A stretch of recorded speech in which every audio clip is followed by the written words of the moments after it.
બોડેલી લાઈવમાં આપનું સ્વાગત છે। આજથી 3 દિવસ પહેલાં બોડેલીની નર્મદા મુખ્ય નહેરમાં જાખરપુરા પાસે જ્યાં રેલવેનો બ્રિજ છે ત્યાં એક ઘટના બની હતી, જેમાં 2 વ્યક્તિઓ પાણીમાં ડૂબતા હતા, તેમાંથી એકને બચાવી લેવામાં આવ્યો હતો। જ્યારે મૂળ તાંદલજાની અસ્મિતાબેન હળમદભાઈ નાયકા લગભગ 18 થી 19 વર્ષની આ કન્યા તે નહેરમાં તણાઈ ગઈ હતી અને ગુમ થઈ ગઈ હતી, જેનો મૃતદેહ 3 દિવસ બાદ તારીખ 25 મીના રોજ મળી આવ્યો હતો।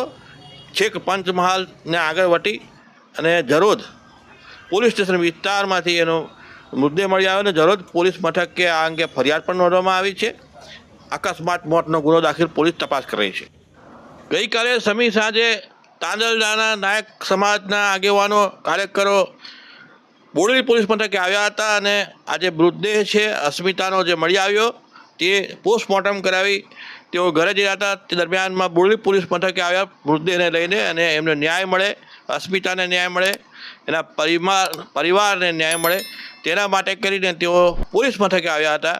પોલીસ મથકે મૃતદેહ લઈને આવતા ટેન્શન પણ વાતાવરણ છવાઈ ગયું હતું, ટેન્શનવાળું વાતાવરણ સર્જાઈ ગયું હતું। એ વચ્ચે પોલીસે સમજાવટના પણ પ્રયાસ કર્યા હતા। તેઓએ ન્યાયની ગુહાર લગાવી હતી કે એમને ન્યાય મળે અને જે ન્યાય અંગેની રજૂઆત સ્થાનિક આગેવાનો, ગામના આગેવાનો અને નિર્મળાબેન દેશમુખ છે તેઓ સહિતનાઓએ કરી હતી। ન્યાય મળવાની અપેક્ષા સાથે જે એકત્રિત થયા સૌ કોઈ પરત તાંદલજા ખાતે મૃતદેહને લઈને રવાના પણ થયા હતા। એ મારી છોકરીને મારી નાખીને અમને અહીં લાવો, પછી અમે લાશ લઈ જઈશું। કઈ સુધી અમે અહીંથી જવાના નથી। મારું નામ જોશના છે। મારું નામ નિર્મળાબેન છે। હું આદિવાસી કાર્યકર છું અને અહીંયા જામ થતાં હું હકીકત જાણવા માટે દોડી આવી છું। અને અહીંયા એવું થયું છે કે 2 વર્ષથી કોઈ બારૈયાનો દીકરો આ છોકરી સાથે સંબંધ હતું, એનું અફેર હતું અને એ રાજકોટમાં મજૂરી કરવા ગયેલી હતી એવી મને જાણ થઈ, જે એની માતાથી મને જાણ થઈ છે।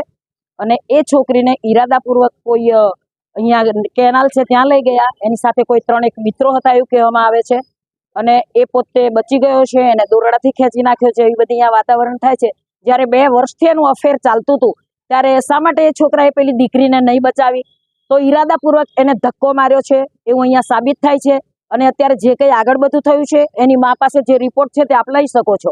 આજે અમે બોડેલી પોલીસ સ્ટેશન માટે એટલે આવ્યા છે કે જે દીકરી હતી અને એ અહીંયા આગળ ઝંપલાવ્યું હતું એને નહેરમાં અને મૃત્યુ પામી છે, એની લાશ લઈને અહીંયા આગળ આવ્યા છે। જ્યારે એની મા, એનો ભાઈ અને સમાજના લોકોનું એવું કહેવું છે કે જ્યાં સુધી અમને ન્યાય નહીં મળે અને જ્યાં સુધી ગુનેગારો છે એને લાવીને અહીંયા હાજર કરવામાં નહીં આવે ત્યાં સુધી આ લાશ અહીંયાથી નહીં લઈ જવામાં આવે।